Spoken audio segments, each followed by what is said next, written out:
करें माननीय गृह राज्य मंत्री श्री अजय कुमार मिश्रा जी। प्लीज बैठिए। मध्य और पश्चिम क्षेत्र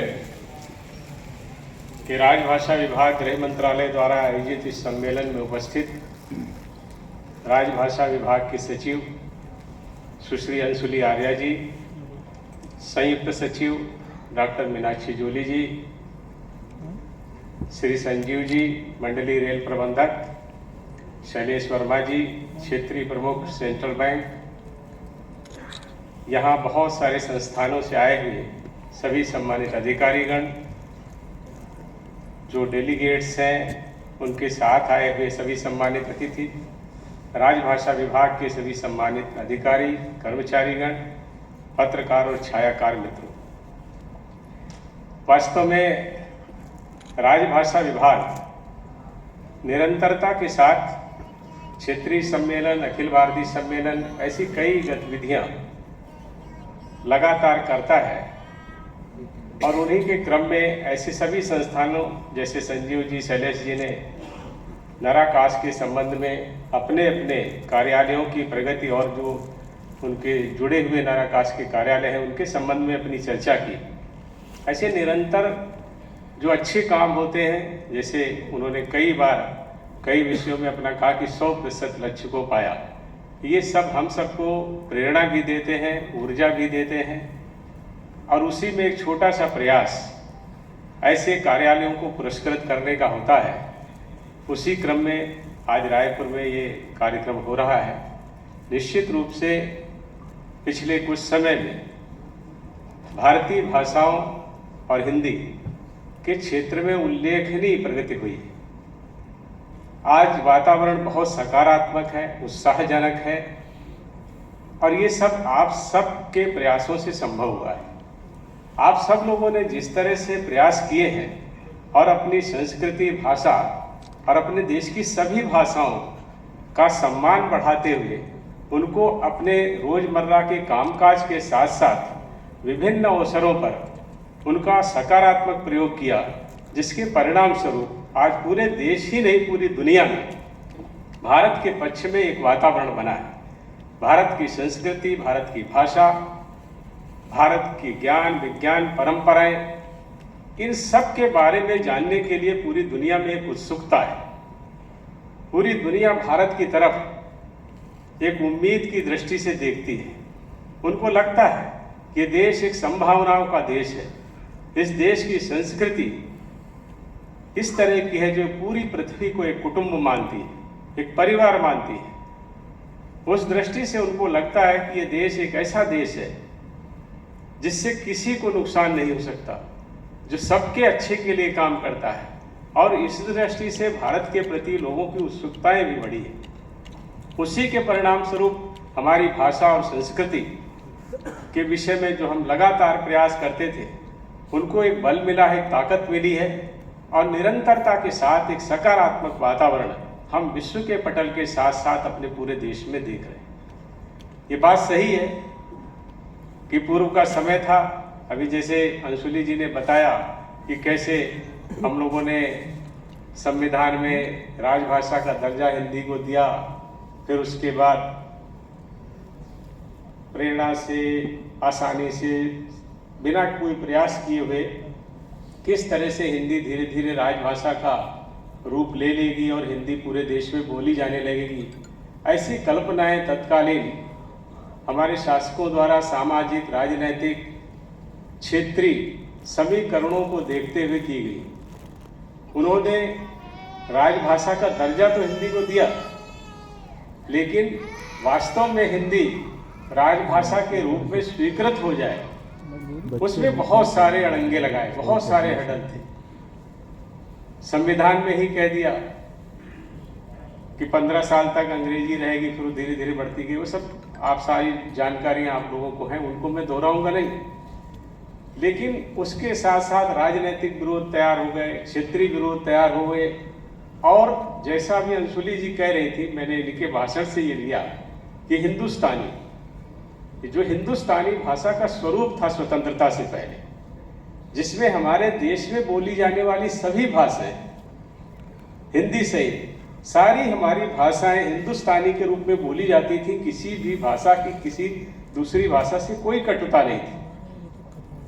लेकिन जैसे मैंने कहा कि आज हम भले सकारात्मक स्थिति में खड़े हैं, पिछले कुछ समय में बड़ा परिवर्तन आया, लेकिन जो बीच का काल था उसमें राजनीति के लिए लोगों ने भाषा को भाषा के खिलाफ खड़ा कर दिया, हमारे देश की भाषाओं को एक दूसरे के खिलाफ खड़ा किया और अंग्रेजी को एक तरफ खड़ा कर दिया।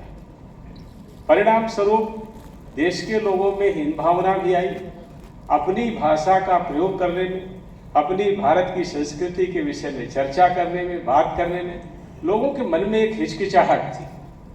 और मैं कह सकता हूँ, पूरे विश्वास के साथ मैं कह रहा हूँ कि जब से हमारे देश में श्री नरेंद्र मोदी जी ने प्रधानमंत्री के रूप में शपथ ली, एक बहुत बड़ा परिवर्तन न केवल देश के अंदर आया बल्कि पूरी दुनिया के सोच में एक बहुत बड़ा अंतर आया।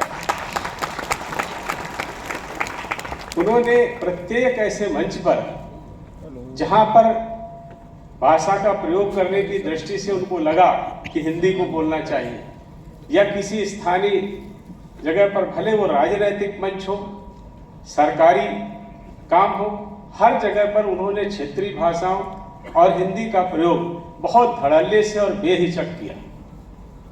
हमारे गृह मंत्री जी लगातार ये प्रयास करते रहे।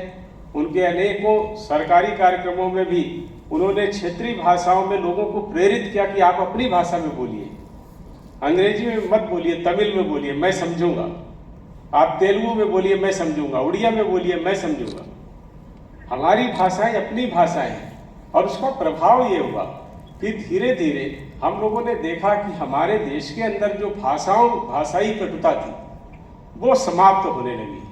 और अब एक ऐसा वातावरण बना है जिसमें जो हिंदुस्तानी बोली थी, जो हिंदुस्तानी भाषा थी, जिसमें हमारे देश में बोली जाने वाली सभी भाषाओं के प्रचलित शब्द शामिल होते थे, वो एक तरह से फिर से स्वीकार की जाने लगी।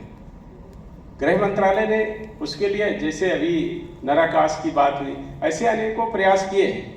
हम लोग नराकास के माध्यम से मीटिंग बैठ के, ये सरकारी काम होता है, संसदीय समितियां भी जाती होंगी, आपके कार्यालयों का निरीक्षण करती हैं। हर साल एक वार्षिक कार्यक्रम हम देते हैं, राष्ट्रपति को हम अपनी सिफारिशें देते हैं, उनके आदेश जारी होते हैं। ये एक रोजमर्रा का रूटीन वर्क है जो औपचारिकता के साथ ये जरूर है कि एक संबल बनाता है, एक आधार बनाता है, लेकिन ये भाषा आगे बढ़े, इसके लिए आवश्यक है कि हम, जैसे ये क्षेत्रीय सम्मेलन हो रहा, अखिल भारतीय सम्मेलन, आपको जान के आश्चर्य होगा, आपको सबको खैर पता ही है, पिछले 2021 में हमने पहला अखिल भारतीय सम्मेलन अपने देश में किया।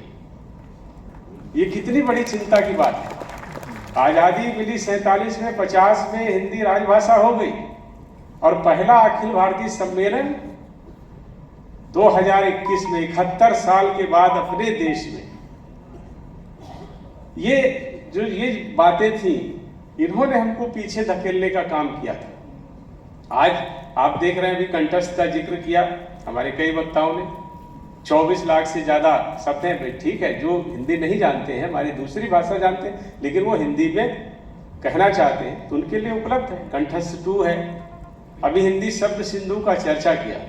हिंदी शब्द सिंधु, जब उसकी भूमिका आप देखेंगे, जो उसके लिए हमारे गृह मंत्री जी ने कहा कि इसके लिए हम लक्ष्य क्या रखेंगे, उन्होंने कहा हमारे देश की प्रत्येक भाषा के प्रचलित शब्द को इस शब्दकोश में लाइए। जुडिशरी का हो, हमारे मीडिया का हो, सोशल मीडिया के शब्द हो, सामाजिक राजनीतिक क्षेत्र में प्रचलित शब्द जो लगातार बोले जाते हैं, शिक्षा के क्षेत्र में मेडिकल साइंस है, हमारी इंजीनियरिंग है, लॉ की पढ़ाई है, कहीं पर भी जहां जरूरत है ऐसे सारे शब्दों का समावेश हिंदी शब्द सिंधु में होना चाहिए। उन्होंने नाम भी बहुत सोच के रखा था, हिंदी शब्द सिंधु, ऐसा सागर जिसमें सारे शब्द और हमारी सारी जरूरतें पूरी करने वाले, जो चीज हम ढूंढना चाहें इस समुद्र से हम ले आए। और इस दृष्टि से आप देखेंगे लीला ऐप है, ई महाशब्द को, ऐसे अनेकों, ई सरल, ऐसे कई हैं, वो सब चीजें आप जानते हैं, उनके विषय में मैं नहीं बताऊंगा। लेकिन ये जो राजभाषा विभाग ने अपने लगातार प्रयासों से, निरंतरता से, जैसी समाज की आवश्यकताएं हैं उसके अनुरूप बदलते हुए अनेकों अनेक ऐसी सुविधाएं उपलब्ध कराने का काम किया है, ऐसे प्लेटफॉर्म उपलब्ध कराने का काम किया है। वहीं हमारे प्रधानमंत्री और गृह मंत्री जी ने देश और देश के बाहर भारतीय भाषाओं और भारतीय संस्कृति के पक्ष में एक वातावरण बनाया है। आज दुनिया के लोग जानना चाहते हैं भारत की संस्कृति के विषय। पहले केवल फिल्मों का ही सहारा होता था, फिल्मों के माध्यम से कुछ संस्कृति हमारी दुनिया में जाती थी, लेकिन आज दुनिया के लोग जानना चाहते हैं कि भारत है क्या, और ये जानने की उत्सुकता इनकी इसलिए पैदा हुई क्योंकि अभी कुछ समय पहले तक तो भारत की छवि एक कमजोर देश की थी। भारत को लोग मानते थे कि ये क्षमताहीन देश है, इसकी कोई संस्कृति नहीं है, इसका कोई कल्चर नहीं, इसकी कोई भाषा नहीं। इस देश के लोगों में ऐसी योग्यता नहीं है कि वो विश्व के पटल पर विश्व नागरिक के तौर पर अपनी सेवाएं दे सके। कुछ एक व्यक्तिगत प्रयासों से लोग आगे बढ़े, लेकिन भावनाहीनता की ही थी। लोग अपनी भाषा का प्रयोग करने में जहां हीनता महसूस करते थे, मैं देखता था हवाई जहाज पर भी तब कुछ ही तबके के लोग चलते थे। दो लोग वहां पर जो एयर होस्टेस है वो भी हिंदी जानती है, यात्री भी हिंदी जानता है, लेकिन अंग्रेजी में ही बोलते थे।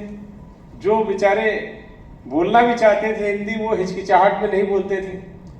वो जो हीनता थी, उस हीन भावना को दूर करने के लिए बहुत बड़े और सार्थक प्रयासों की आवश्यकता थी, और वो पूरी विश्वसनीयता के साथ और पूरे आत्मविश्वास के साथ, जहां पूरी दुनिया में हमारे प्रधानमंत्री जी ने रखा, हमारे व्रत त्योहार, हमारे जो पूर्वज हैं, हमारे महापुरुष हैं, हमारे जो इतिहास के गौरवशाली पल थे, जो हमारी स्वाधीनता को बढ़ाने वाले लोग थे, ऐसे महापुरुष थे, उनका किस तरह का काम था, इन सारी चीजों को। और उसके साथ साथ जैसे अभी अंशुली जी छत्तीसगढ़ के हमारे आदिवासी क्षेत्र के लोगों को यही नाम उस समय अंग्रेज देते थे, विद्रोह, लेकिन हमारे प्रधानमंत्री जी ने कहा वो विद्रोह नहीं था, वो स्वतंत्रता का संग्राम था, और वो पहला स्वतंत्रता संग्राम था। हम भले आज कहते हो 1857, वो विद्रोह नहीं, स्वतंत्रता का संग्राम था।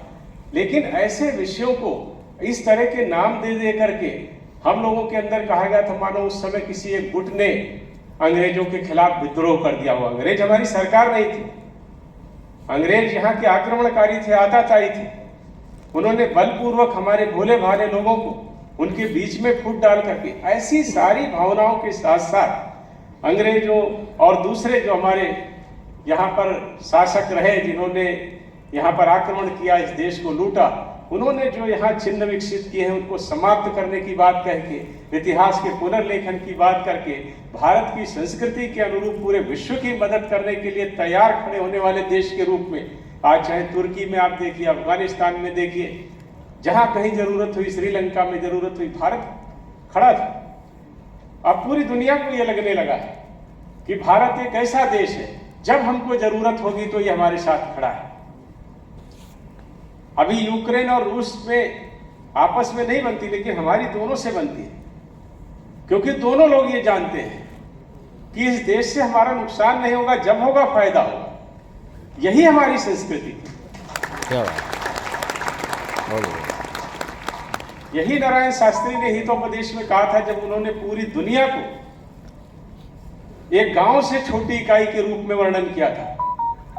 पूरी दुनिया को उन्होंने कहा था ये कुटुंब है, वो गांव से छोटी इकाई हो गई। वसुधैव कुटुंबकम का श्लोक उन्होंने ही लिखा था, और उस समय लिखा था जब आज से हजारों वर्ष पूर्व।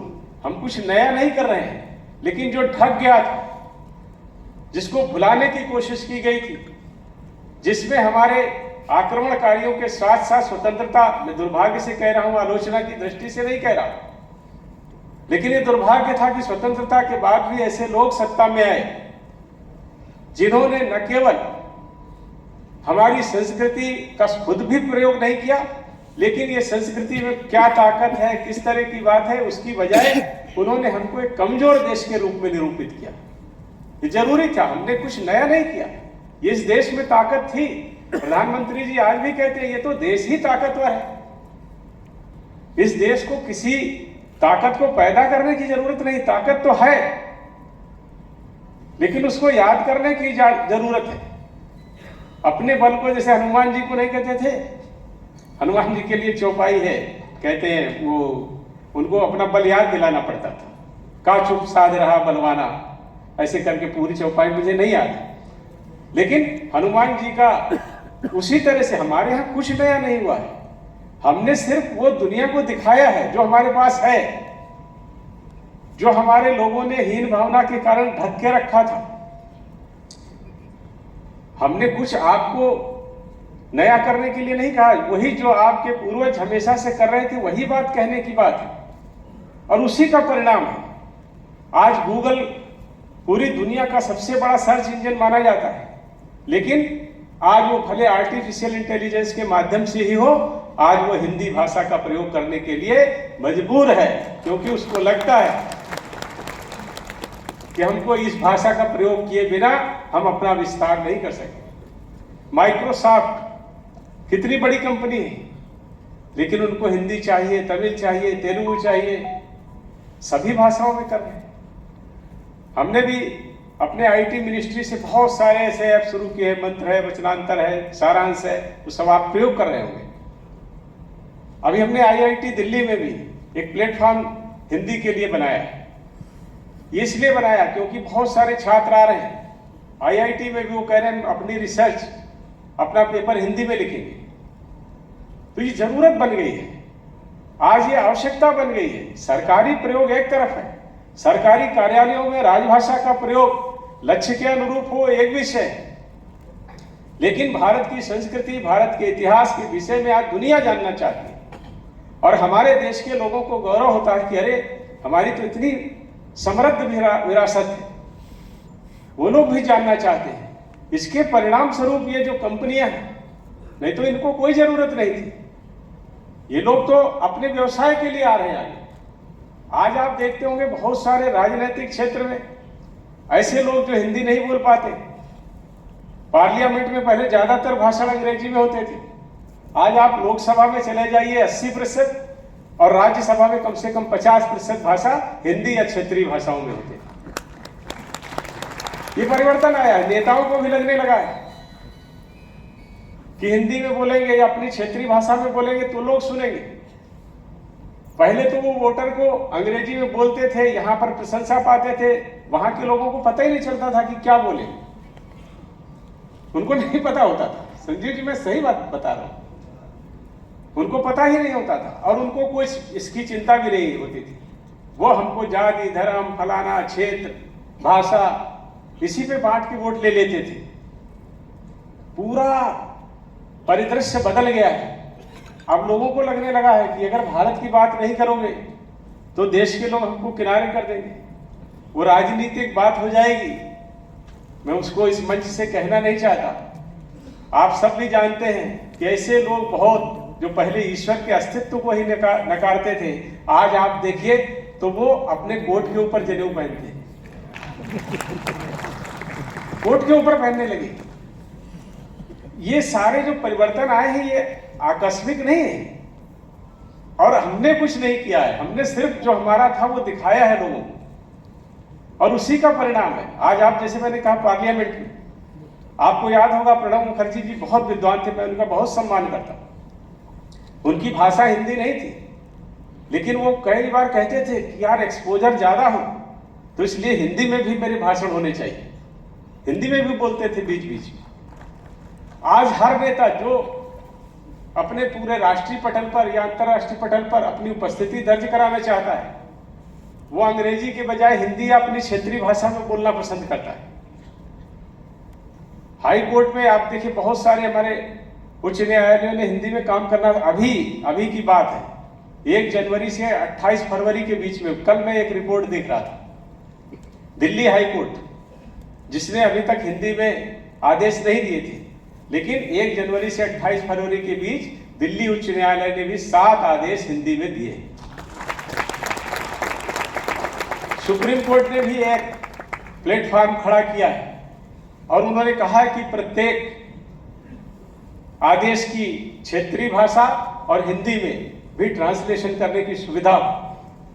नहीं तो पहले होता था, गांव का आदमी आता था, शपथ पत्र पर हस्ताक्षर करता था, उसको ये मालूम नहीं होता था कि इसमें वकील साहब ने लिखा क्या है, और वकील साहब ही उसको बताते थे ये लिखा है और ये तुम्हारे खिलाफ हो गया। उसको बेचारे को पता नहीं होता था ये कैसा, किस तरह की व्यवस्था थी। लेकिन अब देख रहे हैं हम लोग बड़े बड़े परिवर्तन आ रहे हैं। जैसे मैंने कहा, बड़ी बड़ी कंपनियां हों, दूसरे देशों के लोग हों। अभी इजराइल का एक जिक्र आया था, इजराइल के राजदूत हैं डेविड सारंगा, उन्होंने अभी संबोधित करते हुए हिंदुस्तानी लोगों को संबोधित कर रहे थे, तो उन्होंने डिप्लोमेसी के तहत कि हमारे संबंध अच्छे बनेंगे, उस दृष्टि से उन्होंने कहा कि हिंदी में मैं बोलूंगा। और आर्टिफिशियल इंटेलिजेंस के माध्यम से बोले, उनको मूल रूप से भले हिंदी ना आती हो, लेकिन आर्टिफिशियल इंटेलिजेंस जैसे कहते हैं कि, तो अभी हमारा विषय भी था पीजी में, वो हिंदी के परंपरागत ज्ञान से आर्टिफिशियल इंटेलिजेंस है, वो उन्होंने उसके माध्यम से हिंदी में बोला और बहुत खुश थे। उन्होंने पूछा हिंदुस्तानी लोगों से कि आपको मेरा भाषण कैसा लगा, क्या इसमें आश्चर्यजनक लगा? तो लोगों ने कहा आश्चर्यजनक सिर्फ ये लगा कि आप हिंदी में बोले। तो इस तरह का वातावरण जो पूरी दुनिया में बन रहा है, हमारे देश में भी बन रहा है, जहां हम राजभाषा को एक अपनी जो हमारी संवैधानिक स्थितियां हैं उसके माध्यम से केंद्रीय कार्यालयों में जो हमारे लक्ष्य हैं उसके अनुरूप काम कर रहे हैं, उसमें भी वातावरण बहुत अच्छा हुआ है। आप सबकी वजह से आज लोगों की हिचकिचाहट खत्म हो गई। अब कोई हिंदी या क्षेत्रीय भाषा में बोलने में हिचकिचाता नहीं है। आज तो बल्कि हमारे लिए गौरव की बात हो गई है। पूरी दुनिया में अपने देश में भले उतना सम्मान ना मिलता हो, लेकिन अगर आप विदेश में जाते हैं और जहां ही बताते हैं कि हम भारत से आए हैं और आपका पासपोर्ट भारत का दिखता है, तो आपका सम्मान दूसरे लोगों से वैसे ही बढ़ जाता है। ये लाभ हुआ है, ये पूरी दुनिया में एक वातावरण बना है। हमारे देश के अंदर भी बहुत सारे लोग इच्छुक हुए हैं, अपनी अपनी भाषाओं का प्रयोग कर रहे हैं, धड़ल्ले से हिंदी में बोलते हैं, तमिल में बोलते हैं। लोग कहते हैं, कई बार अभी जिक्र आया, वो कहने लगे कि यहाँ पर कोई हमारा साथी था, तो उसने कहा कि मैं अपनी ही भाषा में बोलूंगा, लोकसभा में मेरे क्षेत्र के लोगों को सुनना है। उड़ीसा के ही हमारे सांसद थे, दूसरी पार्टी के थे, तो उसमें बल्कि उस समय उन्होंने पहले सूचना नहीं दी थी, तो यह कि अभी इसकी व्यवस्था नहीं है, यहाँ पे बैठे किसी को समझ में नहीं आएगा, तो आप इसमें बोलोगे। तो उनका ये कहना था, मैं अपनी भाषा में बोलूंगा, किसी को समझ में आता है तो समझे, नहीं समझ में आता है तो नहीं समझे। फिर उनके लिए हालांकि फिर ट्रांसलेटर बुला करके 15-20 मिनट में उनको कहा गया थोड़ा रुक जाइए। तो ऐसी व्यवस्था लोकसभा में है। हमारी सभी जो भाषाएं हैं उनके ट्रांसलेटर वहां पर अब हैं, ज्यादातर लोग इस तरह का प्रयोग कर रहे हैं। इस तरह का एक वातावरण बना है, और ये केवल अपने देश में ही नहीं बना, पूरी दुनिया में बना।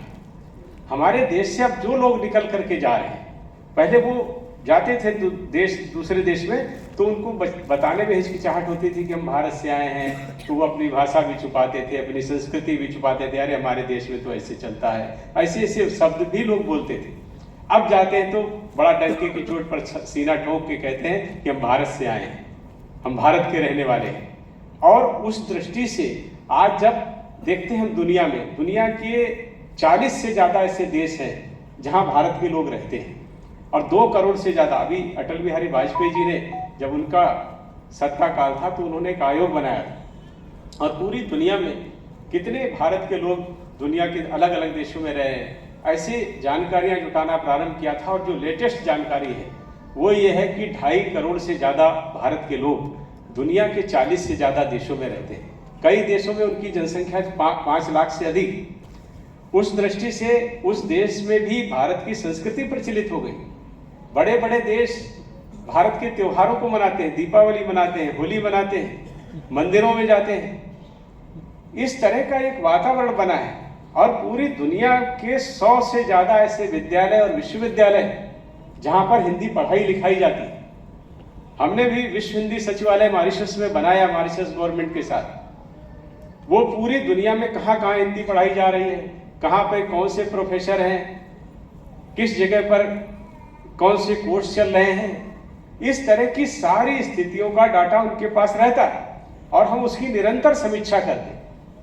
इस दृष्टि से आप देखेंगे तो लगातार जो प्रभाव, और आप एक तरह से देखेंगे कि हम लोगों के प्रयासों से ज़्यादा जो वहाँ रह रहे लोग हैं उनके प्रयासों से, अभी इंदौर में जो हमारा जो प्रवासी सम्मेलन हुआ था उसका भी यही एक विषय था कि भारत के प्रवासी विश्व में भारत के राजदूत। तो इस दृष्टि से उनका भी प्रयास है, हमारे प्रयास तो हैं, लेकिन उनके प्रयासों के बिना ये संभव नहीं था। आज दुनिया में एक सकारात्मक वातावरण जो बना उसका प्रभाव संयुक्त राष्ट्र संघ पे भी पड़ा। संयुक्त राष्ट्र संघ पहले हिंदी में बुलेटिन नहीं जारी करता था, अब हिंदी में बुलेटिन जारी है। संयुक्त राष्ट्र संघ के सोशल मीडिया के प्लेटफॉर्म पर प्रत्येक प्लेटफॉर्म हिंदी का प्रयोग किया जा रहा है। और आपको जानकर के बहुत खुशी होगी, हमारे जो उनके दस्तावेज जारी होते थे, डॉक्यूमेंट्स 2018 तक हिंदी में जारी नहीं होते थे, लेकिन ये भारत की सरकार, हमारे प्रधानमंत्री और भारत से बाहर रहने वाले भारतवंशियों का ये प्रभाव था कि 2018 के बाद अधिकृत भाषा न होने के बावजूद संयुक्त राष्ट्र संघ हिंदी में भी सारे दस्तावेजों को जारी करता है। ये प्रभाव बड़ा है। अभी विश्व हिंदी सम्मेलन का जिक्र अंशुली जी ने किया। 31 देशों से वहां पर डेलीगेट्स आए, बड़ी संख्या में आए, अलग अलग विषयों पर चर्चा हुई। आज की चुनौतियां हिंदी के लिए क्या है उस पर चर्चा हुई।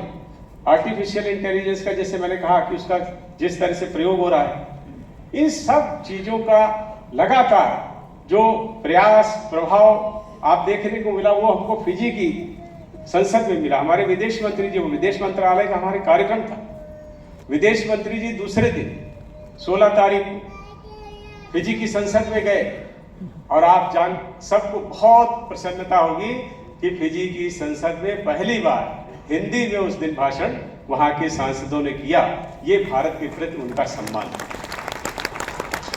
ये जो लगातार भारत का, भारत की संस्कृति का, भारत के लोगों का प्रभाव बढ़ रहा है, ये वास्तव में विश्व के कल्याण के लिए, और इसके लिए आवश्यक था कि हमारे देश की भाषा और संस्कृति का प्रभाव और प्रसार पूरे विश्व में होना चाहिए। तभी हमारी जो संस्कृति है, सर्वे भवन्तु सुखिनः सर्वे सन्तु निरामया, हम तो चाहते ही कि प्राणियों में सद्भावना और विश्व का कल्याण, ये संस्कृति ही है। और इस संस्कृति को हम पूरे विश्व को दर्शन कराएं, पूरे विश्व को उसका लाभ हो, उसके लिए जरूरी है कि भारत की संस्कृति के साथ साथ भारत की भाषाओं का भी सम्मान बढ़े। आप सब उसके लिए प्रयास कर रहे हैं। मैं आप सबको बहुत बहुत धन्यवाद करता हूं, आभार व्यक्त करता हूं और अपनी 2 लाइनों के साथ अपनी बात को समाप्त करता हूं। अनगिन बाधाएं झेल बढ़ा, अनगिन बाधाएं झेल बढ़ा, ये यान हमारा अनुपम है। नायक पर है विश्वास अटल, दिल में बाहों में दमखम है। वो रात अंधेरी बीत गई, उषा जय मुकुट चढ़ाएगी। पतवार चलाते जाओ तुम, मंजिल आएगी आएगी। बहुत बहुत धन्यवाद। बहुत बहुत धन्यवाद आदरणीय महोदय।